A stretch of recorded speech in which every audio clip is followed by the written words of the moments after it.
Bismillahirrahmanirrahim. Lanjut. Babul ijma'i, bab ijma'. Wa ammal ijma'u, adapun ijma' itu, nah ini yang rame-rame ini ya. Bab ijma'. Bahwa ittifaqu ulama'il asri ala hukmil hadisati. Maka dia adalah, yang dimaksud dengan ijma' adalah sepakatnya ulama satu zaman, satu kurun begitu ya, satu zaman lah, ala hukmil hadisati, atas satu hukum yang terjadi. Fala yu'tabaru wifaqul awamilahum. Maka karena tarifnya adalah ittifaqu ulama'il asr, sepakatnya ulama, maka tidak dihitung kesepakatan orang awam. Lahum, bagi para ulama. Jadi orang awamnya tidak dihitung. Ya, 1.000 orang awam sepakat bahwa Ba'alwi bukan keturunan Rasulullah, enggak ngurus. Begitu, gak dianggap. Kenapa? Orang awam. Begitu. Apa? Ya lalat-lalat kalau orang kayak kita mah kan cuma ikut ulama ya. Makanya cari satu ulama yang membatalkan Ba'alwi, cari satu ulama itu. Ya, gak bakalan ketemu. Imad Allah si imad masa ukur bisa naon itu. Ya. Baru aja ngarang alfiyah asa udah bikin syarah alfiyah saya juga bisa, cuman bikin syarah alfiyah apalagi zaman sekarang itu tinggal copy paste. Ya, ambil gampang. Kenapa saya gak nulis? Terlalu mudah sekali. Udah gampang nulis zaman sekarang itu. Ya, apalagi cuman bikin syarah alfiyah, alah cetek kita gitu mah. Kalau orang-orang zaman dahulu itu bukan mengkopi, itu udah ada di kepalanya. Ya. Si imam memantiknya nggak jelas, tauhidnya nggak jelas. Ya. Fikihnya sih bagus. Kalau dilihat dari pemahamannya fikihnya bagus. Cuman apakah dia ulama? Enggak, belum, jauh. Dari kata alim itu masih jauh. Gitu. Jadi nggak bisa kita itu memasukkan kesepakatannya orang awam pada ijma'. Karena ijma' itu dia kesepakatan ulama pada satu kurun atas satu hukum yang terjadi. Wa na'ni bil ulama'i al fuqaha, dan yang kami maksud dengan ulama adalah fuqaha. Nah, fala yu'tabaru muwafaqatul usuliyyin lahum, maka tidaklah dihitung kesepakatan ahli usul lahum bagi mereka para ulama. Usuliyin nggak masuk karena ini kan kita lagi membahas usul fikih. Ya, maka ittifaqnya usuliyun itu tidak masuk. Nah, nanti ada nih di hasyiahnya begini, minat tabi'i ayyuqala huna aidan bi ba'da ma taqaddama fil hasyiyati sabiqah annal usuliyya alladzi la dirayata lahu bi ilmil fiqh fa huwa kal ami ma'al faqih. Jadi orang ahli usul kalau dia tidak punya kemampuan fikih sama sekali di dalam ilmu fikih, dia orang awam. Jadi sama semua ilmu tuh kayak gitu.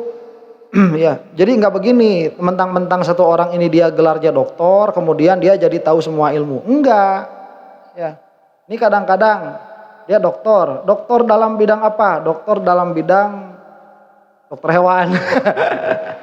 Berarti awam dalam bidang elektronik begitu. Ya, udah jelas itu mah. Ya, berarti awam dalam bidang elektronik. Dan dia pun kalau HP-nya rusak dibawa ke counter. Kata counter, "Kamu kan dokter." Ya, tapi kan saya dokter hewan gitu. Ya di dalam ilmu agama demikian, kalau misalkan dia itu alim dalam bidang ilmu nahwu, kalau tidak punya kefakihan berarti awam di dalam ilmu fikih. Kemudian kalau misalkan dia itu pakar di dalam ilmu nahwu sorof, berarti dia tidak pakar di dalam usul, sama saja.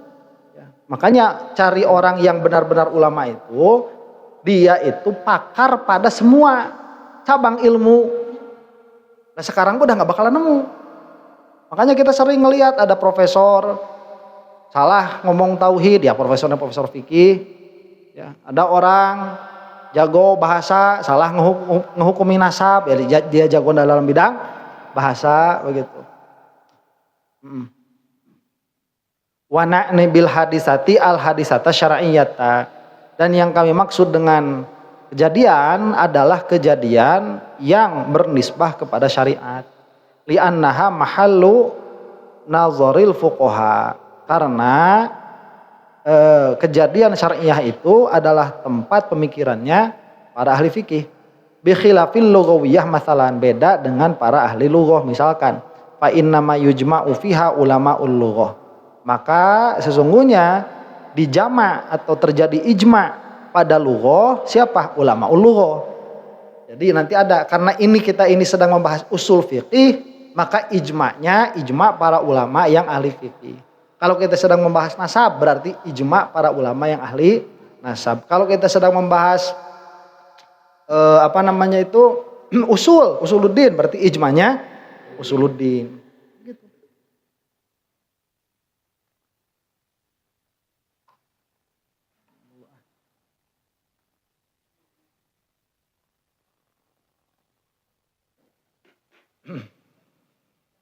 Mohon. Kemudian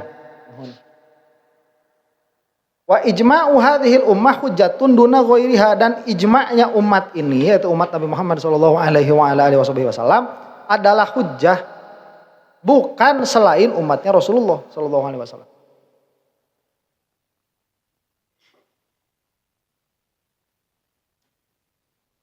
Kenapa? Maksudnya kenapa ijma'nya umat Rasulullah itu hujjah? Di qaulihi sallallahu alaihi wasallam, la tajtami'u ummati ala dolalatin. Karena sabdanya Rasulullah sallallahu alaihi wasallam, tidaklah berkumpul umatku atas kesesatan. Jadi tidaklah akan ijma' umatku atas kesesatan. Jadi jangan salah paham, ijma' itu bukan para ulama berkumpul pada satu tempat terus membahas satu keadaan terus memutuskan. Ulama memutuskan, nggak bakalan ketemu kayak gitu, nggak ada. Karena para ulama ini masing-masingnya mujtahid, dia itu mikir sendiri. Kamu mau ngikut, kamu mau nggak ngikut, terserah kamu begitu. Nggak sidang.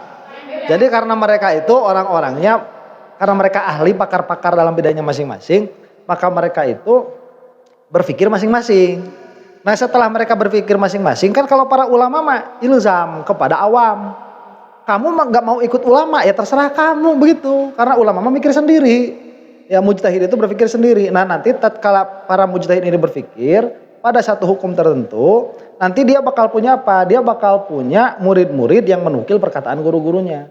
Nah kemudian nanti murid mujtahid yang ini ketemu sama murid mujtahid yang ini, membahas satu masalah ternyata sama, dan semua mujtahid terhadap satu masalah ternyata sama, maka itulah ijma' terjadi begitu. Beda. Sekarang mah orang awam mau ngumpul di Stadion Gelora Bung Karno terus mau bilang bahwa bang halal misalkan, semua nggak bakal jadi ijma. Karena itu sudah terjadi khilaf. Ini ulama mikir sendiri, ini ulama mikir sendiri, ini ulama mikir sendiri tentang bang, beda semua.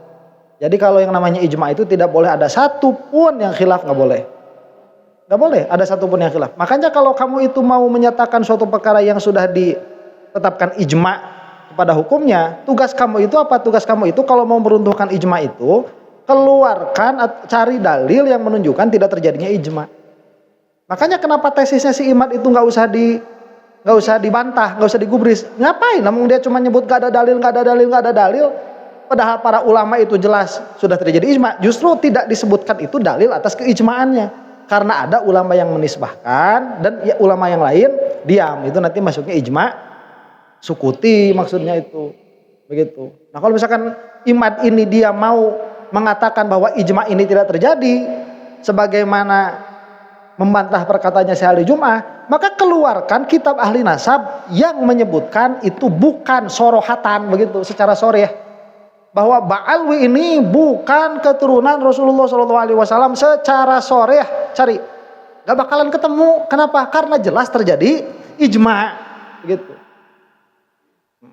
Wasyar'u waroda bi'isbati hadhil ummah, dan syariat itu datang dengan menyebutkan kemaksuman umat ini lihadzal hadis wa nahwihi, karena hadis ini dan semisalnya.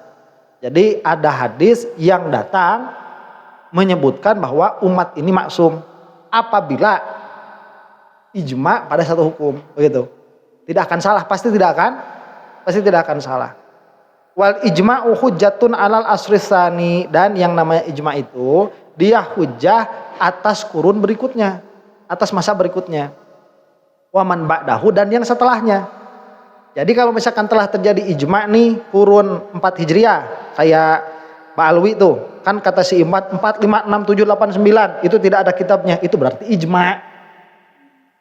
Ya, karena itu diketahui tuh, dia maklumun, diketahui sama orang-orang sekampung, ya ada yang protes. Jadi cari kitab abad keempat nih, cari abad kitab keempat yang mengatakan Mbak Alwi ini bukan keturunan Rasulullah. Kalau abad keempat gak ketemu, cari abad kelima. Kalau abad kelima gak ketemu, cari abad keenam. Nah, abad ke-9 itu dia sudah terjadi ijma.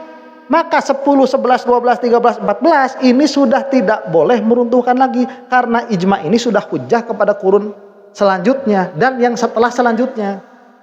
Yang sebelumnya enggak, selanjutnya. Dia hujjah kepada yang selanjutnya. Jadi sebelumnya boleh terjadi khilaf, bisa terjadi khilaf sebelumnya. Tapi setelah ijma ini sudah tidak boleh khilaf lagi, karena para ulama sudah ijma. Begitu. Makanya orang-orang yang komentar bantah tesis dengan tesis, itu tesis sampah itu mah. Nggak usah ngabisin energi buat saya mah. Jangankan membantahnya, bacanya aja males, ngapain?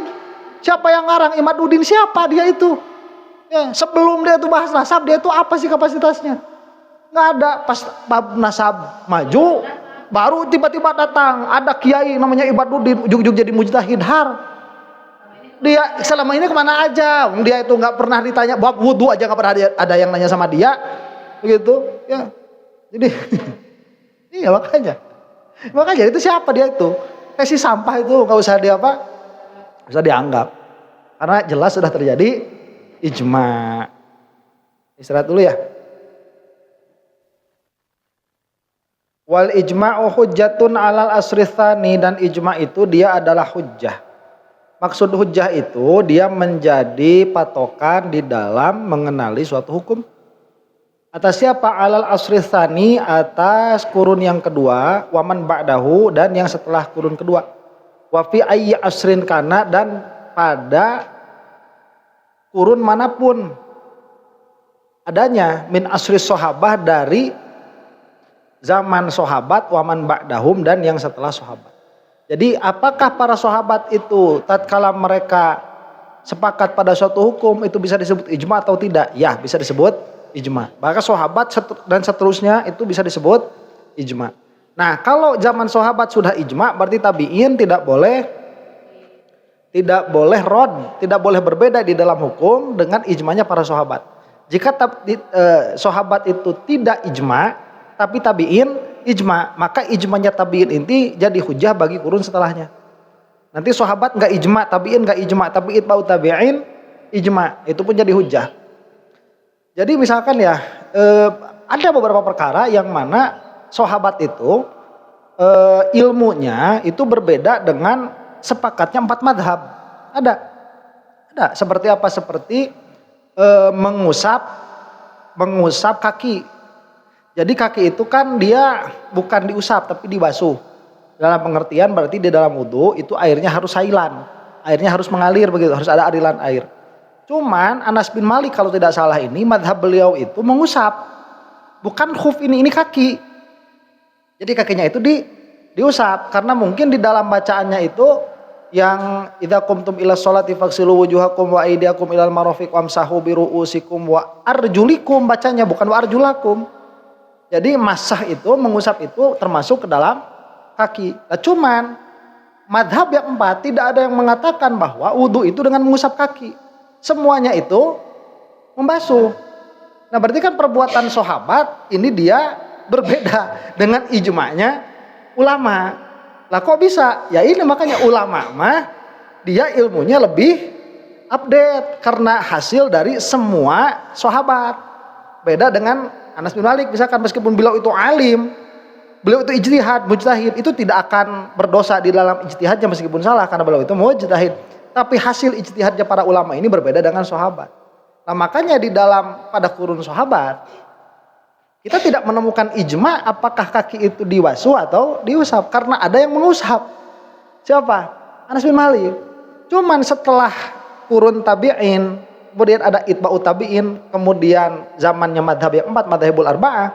Zaman madhabul arba'ah ini sepakat bahwa yang namanya kaki itu bukan diusap tapi dibasuh. Nah maka setelahnya itu tidak boleh ada orang yang memakai madhabnya Anas bin Malik, karena ini sudah terjadi apa? Ijma, begitu. Jadi ijma itu bisa dari sahabat, bisa dari tabi'in, bisa dari itba'ut tabi'in, atau dari Imam Madhabul Arba'ah, atau setelahnya, pokoknya yang sebelumnya tidak ada ijma, kemudian ada ijma begitu. Ya. Nah, maka ijma itu dia berlaku bagi kurun yang setelahnya. Dan kita tidak boleh menghukumi salahnya sahabat karena ijma yang datang kemudian. Karena pada zaman sahabat atau tabi'in misalkan tidak terjadi ijma pada saat itu. Wala yustaratu fi hujjiyatihi inqiradul asri, dan tidak disyaratkan pada kehujahannya ijma apa? Inqiradul asri, punahnya satu kurun. Jadi apakah kepunahan satu kurun ini jadi syarat pada kehujahan ijma? Jadi ini ijma nih. Ijma ini dia habis, dia itu tetap tidak sampai matinya para ulama pada kurun itu. Apakah itu harus dihitung atau tidak? Nanti begini misalkan ya. Kadang-kadang ulama itu dia kadang-kadang para ulama itu dia berganti hukum. Contoh misalkan yang mengatakan bersentuhan kulit itu batal, kalau tidak salah ini cuma Syafi'iyah saja. Selain Syafi'iyah itu mengatakan tidak batal. Dan Imam Syafi'i pun pada qaul qadim mengatakan tidak batal. Nah, berarti terjadi ijma, yaitu 3 madhab plus qaul qadimnya Imam Syafi'i. Paham? Apakah itu terjadi ijma bahwa bersentuhan kulit itu tidak batal? Nah ini kalau misalkan inqiradul asri ini dihitung sebagai syarat, maka tidak terjadi. Tapi kalau inqiradul asri ini dihitung sebagai syarat, maka dia terjadi. Paham ya? Nah di sini dikatakan inqiradul asri itu tidak disyaratkan bi ayyamu ta'alluhu. Maksudnya inqiradul asri itu apa? Penduduk pada zaman itu mati semua. Ala sahih atas yang sahih. Makanya kalau Imam Syafi'i mah sebetulnya begini, kalau Imam Syafi'i mah dengan ta'rif yang ini itu tidak terjadi ijma, karena Imam Syafi'i kembali dari fatwanya. Maksudnya kembali itu berubah. Yang tadinya itu mengatakan tidak batal, kemudian mengatakan menjadi batal. Wakila yustaratu, dan dikatakan disyaratkan tuh. Ada yang mengatakan itu cuma dhaif, dakil. Dakil mengatakan disyaratkan apa? Inqiradus syar'i. Dijawazi ayatru ali ba'dihim ma yukhalifu ijtihadahu fayarji'u anhu. Karena bisanya datang kepada sebagian ulama perkara yang menyelisihi ijtihadnya, maka ulama itu kembali dari hasil ijtihadnya. Wa ujiba bi annahu la yajuzu lahu ruju'u anhu li ijma'ihim alaihi, itu, dan dijawab bahwa dia tidak boleh ijma'. Dia tidak boleh rujuk, tidak boleh kembali karena sudah ijma'. Jadi ada yang begini, sebetulnya Imam Syafi'i ini tidak boleh bukan tidak boleh ijma', tidak boleh merubah kembali hasil fatwanya, hasil ijtihadnya tidak boleh. Kayak makanya begini, apakah tatkala Imam Asy-Syafi'i itu berubah dari fatwanya bahwa bersentuhan kulit ini membatalkan, apakah Imam Syafi'i tahu itu sudah terjadi ijma'? Nah itu pertanyaannya. Kalau Imam Syafi'i tahu itu sudah terjadi ijma', maka Imam Syafi'i sudah tidak boleh rujuk. Ya, karena pada akhirnya Imam Syafi'i ini yukhaliful ijma', menyalahi ijma'. Nah, kenyataan bahwa Imam Syafi'i ini berubah dari hukumnya berarti ada ulama lain yang menyebutkan batal. Ya, berarti tidak terjadi ijma' gitu. Kita kan cuma tahu 4 madhab, padahal dulu kan madhab banyak. Jadi ada ulama lain mujtahid yang mengatakan bersentuhan kulit batal. Makanya Imam Syafi'i itu rujuk dari pendapatnya, bergabung dengan ulama-ulama yang menyatakan batal. Berarti tidak terjadi ijma'. Cuman kalau imam madhab itu, kalau mujtahid itu cuma 4-4-nya pada kurun itu, cuma 4. Tidak ada madhab yang lain, kan cuma 4. Nih, imam cuma 4 itu ya, Imam Hanafi mengatakan tidak batal. Imam Malik gurunya mengatakan tidak batal. Nah nanti Imam Abu Hanifah, Imam Ahmad bin Hambal, kalau dia itu misalkan satu usia dengan mereka begitu ya, satu gurunya itu satu usia, mengatakan tidak batal juga. Nah Imam Syafi'i kan mengatakan batal tuh, mengatakan tidak batal tuh. Nah berarti terjadi ijma. Dan kalau Imam Syafi'i tahu itu sudah hasil ijma, Imam Syafi'i sudah tidak boleh kembali dari pendapatnya. Karena kalau Imam Syafi'i kembali dari pendapatnya, berarti Imam Syafi'i sudah yukhaliful ijma. Paham ya? Cuman kenyataannya berarti tidak terjadi ijma. Ini usulnya Imam Syafi'i. Jadi mustahil Imam Syafi'i itu menjadikan usul seperti ini, kemudian beliau sendiri yang yukhaliful ijma, menyalahi ijma, itu tidak mungkin begitu. Nah. Fa in qulna inqiradul asri syartun fayu'tabar. Maka apabila kita berkata habisnya satu zaman itu adalah syarat, fayu'tabar, maka dihitunglah inqiradul syar'i ini. Inqiradul asri ini, habisnya zaman, maka dia dihitung. Fin iqadil ijma, di dalam jadinya suatu ijma. Qaulu, apa yang diiktibar? Qaulu man wulida fi hayatihim, perkataan orang yang lahir pada hidup mereka. Wa tafaqqaha, kemudian menjadi faqih, wa sara min ahlil ijtihadi, dan menjadi ahlul ijtihad. Paham kan nih? Paham.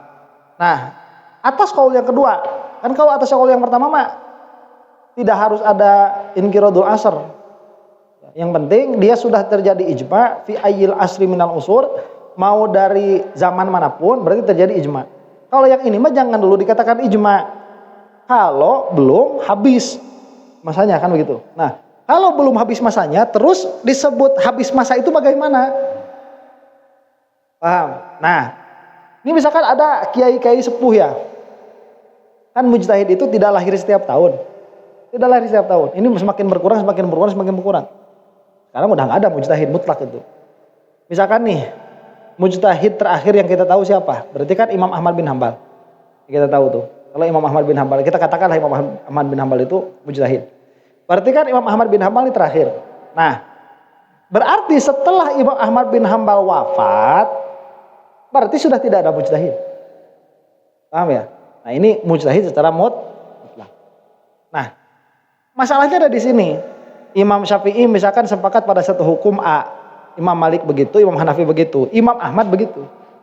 Nah setelah beliau berempat wafat, muncul satu orang tidak sepakat dengan keempat madhab ini. Apakah itu sudah disebut yukhalif ijma atau belum? Paham? Nah kan tadi nih disyaratkan inqiradul asr. Kalau disyaratkan inqiradul asr harus habis, apakah keadaan seperti itu sudah habis atau belum? Patokannya begini, si orang yang kelima ini, apakah dia lahir pada masa mereka hidup atau tidak? Jadi dilihatnya lahirnya. Kalau dia lahir di masa mereka hidup, maka dia tidak yukhaliful ijma, maka ijma tidak terjadi. Paham? Jadi lahirnya. Jadi pas yang terakhir wafat siapa? Misalkan Imam Ahmad bin Hambal terakhir wafat itu. Cuman si anak ini sehari sebelum Imam Ahmad bin Hambal wafat, dia lahir sehari sebelumnya. Kemudian belajar sampai masuk derajat mujtahid. Kemudian dia mengeluarkan fatwa yang berbeda dengan imam sebelumnya. Maka itu tidak yukhaliful ijma. Karena asrun belum berakhir gitu. Paham? Kalau si orang yang kelima ini dia lahir setelah wafatnya Imam Ahmad bin Hambal, maka dia baru dikatakan yukhaliful ijma. Maka ijma terjadi karena waktu sudah habis, kurun sudah habis pada waktu itu. Paham ya? Nah. Walahum ala hadzal qauli ayyarji'u an dzalikal hukmi, dan bagi mereka atas qaul ini supaya kembali dari hukum itu, alladzi adda ijtihaduhum ilaihi, yang mana ijtihad mereka itu memberi konsekuensi kepadanya. Dalam pengertian ya sudah berarti tidak terjadi ijma. Wal ijma'u yasihu bi qaulihim wa bi fi'lihim. Nah sekarang macam ijma'nya. Ijma' itu dia bisa terjadi dengan perkataan dan dengan perbuatan. Ka'ayyaqulu bi jawazi syai'in aw yaf'aluhu. Seperti misalkan para ulama ini berkata tentang bolehnya satu perkara. Para ulama mujtahid nih atau para ulama setelahnya, pokoknya para ulama lah. ya ulama fikih itu sepakat pada satu keadaan, pada satu kesimpulan, maka dikatakanlah itu ijma qauli karena mereka berkata kerjakanlah anu atau sesuatu ini boleh dikerjakan, atau mereka tidak berkata tapi mengerjakan. Jadi ini mengerjakan, mujtahid A mengerjakan, mujtahid B mengerjakan, semua mujtahid atau semua alim pada zaman itu mengerjakan itu. Berarti itu ijma. Itu seperti Maulid Nabi, sekarang sudah ijma. Cuman ijmanya siapa? Ijmanya Syafi'iyah. Maulid Nabi itu udah ijmanya Syafi'iyah. Mana Syafi'iyah yang tidak melaksanakan Maulid? Enggak ada. Ya, jadi udah ijma, cuman bukan ijma'ul muslimin, tapi ijma'nya Syafi'iyah. Gitu. Kalau misalkan kamu itu mau merod perkataan saya, ya cari Syafi'iyah yang mengharamkan Maulid. Memang nggak semuanya membolehkan, nggak, cuman kan mengerjakan begitu. Maulidan kan diundang. Ya Maulid diundang naik panggung begitu kan ceramah. Panen. Udah berarti boleh begitu. Ya. Panen. Ka'ayaqulu bijawazi syai'in aw yaf'aluhu fayadulla fi'luhum lahu ala jawazih. Maka perbuatan para ulama ini menunjukkan kepada bolehnya. Ya, li'ismatihim kama taqaddama, karena maksumnya mereka. Maksum bukan pada setiap afrodnya tapi pada berkumpulnya. Apakah Imam Syafi'i maksum? Tidak. Apakah Imam Hanafi Hambali Maliki maksum? Tidak. Cuman tatkala mereka itu sepakat pada satu hukum, itu maksum. Ya, jadi yang maksumnya bukan orangnya, tapi apa? Hukum yang sepakatnya. Tidak mungkin salah itu. Wa biqaulil ba'di wa bi fi'lil ba'di, dan tetap juga ijma itu dengan perkataan sebagian dan perbuatan sebagian. Jadi sebagian ulama berkata, sebagian ulama berbuat. Tidak ada yang yukhalif, baik pada perbuatan atau perkataan. Wantisyari dzalikal qauli awil fi'li wa sukutil baqin alaihi, dan juga ini nih terjadi ijma itu karena tersebarnya perkataan atau perbuatan dan diamnya yang lain atas perkataan dan perbuatan itu. Oh, awas ulama nih. Ya, bukan orang awam. Jadi kalau misalkan ada ulama kayak Ibnu Hajar Al-Haytami mengatakan bahwa Ba'alwi itu keturunannya Rasulullah SAW, dan ulama yang lain diam. Dalam pengertian kamu tidak bisa mendapati satu orang pun dari ulama yang membatalkan perkataannya Imam Ibnu Hajar Al-Haytami, tapi dengan syarat itu intisyar. Makanya Ibnu Hajar ini sudah terpenuhi syaratnya karena beliau adalah mufti di Mekah dan Madinah pada saat itu. Begitu. Ini sudah terjadi ijma itu, ya. Nah, makanya si Imad itu dia yukhaliful ijma. Ya, tesisnya sampah udah. Ya udah enggak usah digubris begitu. Ngapain lah orang yang membenarkan si Imad itu orang yang ngaji usul fikih, yakin saya masuk ke nanti ya kalau misalkan. Saya mah begini aja. Saya mah malas ngobrolin nasab-nasabnya mah. Cuman mana kelompoknya si Imad yang mau nantang saya dalam hal usul fikihnya. Jangan bab nasabnya. Karena nasab itu dia dari cabang dari fikih, fikih itu cabang dari usulnya. Begitu. Kalau usulnya udah rusak, maka ke bawahnya pun bakal rusak. Ya enggak ada yang ngerti, membaca kitab aja masih terbata-bata. Atau baca kitab bata bata ditumpuk ya, itu baca kitabnya terbata-bata. Tidak terbeko-beko. Wa yusamma dzalika bil ijma'is sukuti. Nanti yang seperti itu dinamai ijma' sukuti. Sudah selesai itu ijma' ya. Wa qaulul wahidi minas sahabati laisa bihujjatin ala ghairi. Kayaknya bakal panjang. Udah ketang selesai. Udah kita selesaiin. Wa qaulul wahidi minas sahabati, dan perkataan satu orang sahabat. Awas, ini bukan ijma' nih. Perkataan satu orang sahabat. Kalau ijma' sahabat udah selesai, itu pasti udah masuknya ke dalam ijma', itu jadi hujjah. Tapi perkataan salah satu dari sahabat laisa bihujjatin, itu bukan hujjah. Ala ghairihi, atas selain sahabat yang ini, bukan hujjah. Boleh diikuti, boleh, tapi apakah dia hujjah? Bukan, begitu. Ya. Maksudnya gimana ya? Kalau kamu melaksanakan suatu perkara, kemudian kamu itu mengatakan, tapi dulu ya ini sebelum ada mata. Kemudian kamu mengatakan dari mana perbuatan itu kamu lakukan, terus kamu bilang ini dari sahabat, maka itu cukup buat kamu. Cuman tatkala ada orang datang menyalahkan perbuatan kamu ini loh salah. Apa hujah kamu? Dia mengeluarkan hadis. Kemudian dia mengeluarkan Quran misalkan. yang mana dia sesuai dengan usul. Jadi dia mengeluarkan hukum dari Quran dan hadis dengan usulnya. Nah, maka si orang ini sudah kalah hujah tuh. Karena dia mengikuti perkataan sahabat, yang mana perkataan sahabat kalau satu orang dia bukan hujah. Bukan hujah, dia bukan hujah. Jadi tidak bisa dijadikan ihtijaj di dalam khosam nanti di dalam perdebatan gitu. Makanya si orang yang cuman tahu dari perbuatan sahabat ini harus ikut sama orang yang tahu dalil. Nah, laisa bihujatin ala ghairihi alal qaulil jadid, atas qaul jadid. Tapi kalau atas qaul qadim dia adalah hujjah. Wa fil qadimi hujjatun, dan di dalam qaul qadim perkataan sahabat itu hujjah li hadisi ashabikan nujum. Karena ada hadis para sahabatku itu seperti bintang, bi ayyihim ihtadaitum ihtadaitum. Dengan yang manapun engkau itu mengikuti maka engkau mendapatkan hidayah. Wa ujiba bi dha'fihi, dan dijawab bahwa hadis itu dhaif. Itu secara umum tentang ijma ya. Kalau hasyiahnya kan sudah kita bahas dulu itu. Panjang sekali hasyiahnya apa? Ijma itu. Ada pertanyaan sampai sini?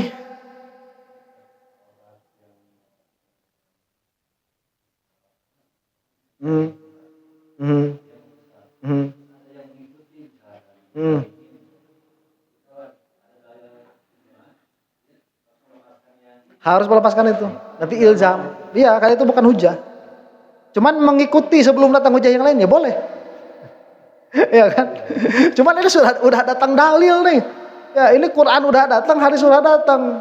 Diambil dengan usul fikih, mengatakan ini salah. Tapi kan sahabat udah nggak laku. Itu. Kamu sudah harus ikut hujah. Itu bukan hujah. Lagi pertanyaan? Cuman kalau buat Anas bin Malik ya itu hujah bagi dirinya karena beliau itu mujtahid. Hujah bagi dirinya. Ya. Dijawab nanti. Karena ada hadis. Ini jadi yang mengatakan perbuatan sahabat itu hujah itu istidlal dengan hadis. Hadisnya apa? Hadisnya itu ashabikan nujum bi ayyihim ihtadaitum bi ayyihim iqtadaitum ihtadaitum, itu hadisnya.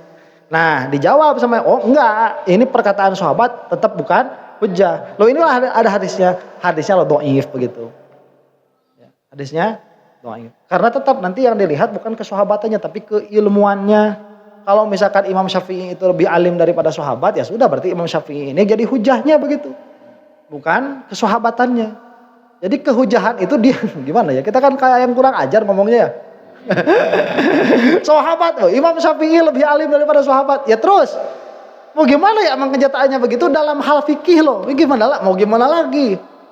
Ya, Anas bin Malik itu tidak setiap waktu beserta Rasulullah. Abu Hurairah pun tidak setiap waktu bersama Rasulullah. Emangnya Abu Hurairah ngobrol sama Siti Aisyah? Kongko gitu? Kan enggak. Imam Abu Hurairah punya data sendiri, kan enggak kan? Malah ada sahabat yang perang marah-marah itu sampai tahunan enggak ngomong, ada. Gitu. Jadi tapi kan ini manqul, perkataan mereka dinukil terus tuh. Nah, kumpul pada satu kurun. Imam Syafi'i tahu hampir semuanya begitu. Makanya kita mengatakan kalau Imam Syafi'i sudah berbicara, kamu enggak boleh bawa-bawa sahabat. Itu karena sahabat itu mujtahid. Iya, Imam Syafi'i mujtahid. Iya, tapi keadaan kealimannya mau tidak mau. Mau tidak mau kita mengatakan Imam Syafi'i ini lebih alim begitu. Kayak gimana? Udah gimana? Cuman tetap sealim apapun Imam Syafi'i di dalam derajat tidak akan bisa melewati derajatnya sahabat. Kenapa? Karena madkhol ilmunya berbeda. Kalau para sahabat itu madkhol ilmunya itu bil iyan, dia dengan melihat. Kalau Imam Syafi'i itu madkhol ilmunya bil khabar. Itu. Makanya karena madkhol ilmunya berbeda, derajatnya nanti berbeda. Meskipun di dalam kecukupan untuk beriman dengan dua-duanya cukup, dengan khabar mutawatir ya cukup, dengan iyan ya apalagi begitu. Lagi pertanyaan? Ada, bis. Mudah-mudahan orang sadayana dihampunkan ke Allah Subhanahu wa taala, bagi majelis dan kafarat kanu kalepatan orang sadayana, boga jatan wasilah kempala orang sareng solehin, sareng Rasulullah sallallahu alaihi wasallam. Subhanakallahumma rabbana wa bihamdik asyhadu an la ilaha illa ant astaghfiruka wa atubu ilaik. Rabbana ighfir lana dzunubana wa liwalidayna warhamhuma kama rabbayana shighara. Rabbana hab lana min azwajina wa dzurriyyatina qurrata a'yunin waj'alna lil muttaqina imama. Rabbana atina fid dunya hasanah wa fil akhirati hasanatan wa qina adzabannar. Allahumma arham ummata sayyidina Muhammad. Allahumma aslih ummata sayyidina Muhammad. Allahumma farrij an ummati sayyidina Muhammad. Allahumma ighfir lil mu'minina wal mu'minati wal muslimina wal muslimati al ahya'i minhum wal amwat. Al-Fatihah. A'udzubillahi minasyaitonir rajim. Bismillahirrahmanirrahim. Alhamdulillahirabbil alamin arrahmanir rahim maliki yaumiddin.